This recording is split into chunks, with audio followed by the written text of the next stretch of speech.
For 7 years, the Man of Steel had kept vigil over Metropolis. For 7 years, he had been Earth's first line of defense against the threats that lay hidden in the furthest reaches of space. For 7 years, he was a beacon of hope for all mankind. Then one day, right in the middle of saving the world from yet another alien invasion, Superman vanished. One moment he was there, the next he was gone, leaving us to fend for ourselves against an enemy we didn't understand.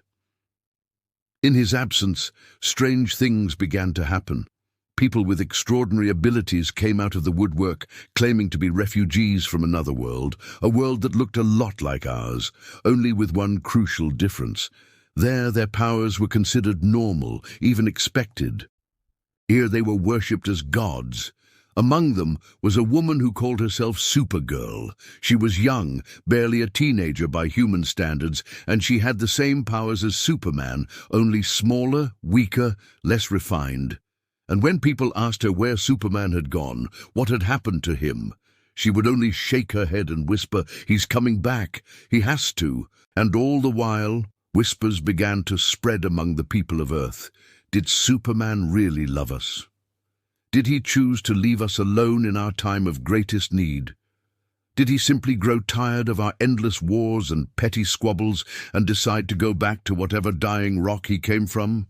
The truth was, nobody knew what had happened to him. Not Wonder Woman, who had searched the heavens and the earth for any sign of her missing friend. Not Batman, who had scoured the darkest corners of the internet for any clue as to his whereabouts.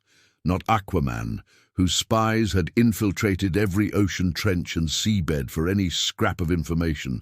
Nothing. 7 years turned into 8, then 9, then 10.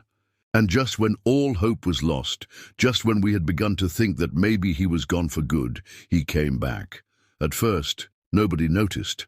After all, he was as hard to spot as a needle in a haystack, a blur of red and blue streaking across the sky, faster than the eye could see.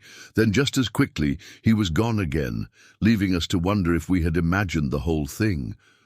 But soon enough, he was back, and this time, he stayed. He took a job at Lex Luthor's company, helping to clean up the environment and rebuild the cities that had been destroyed in the war. He reconnected with old friends, both human and alien, and slowly began to piece together the life he had once known.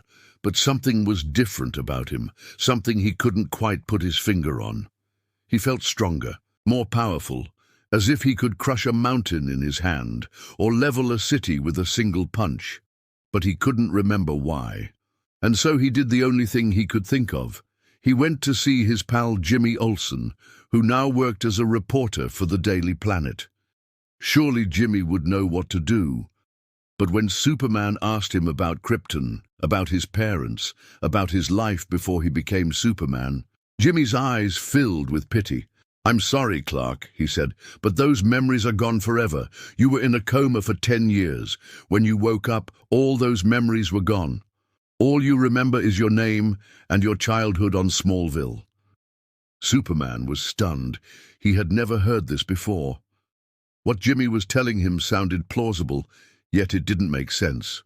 If all his memories were gone, then who was he? Why did he feel so powerful? And why had he come back to Earth?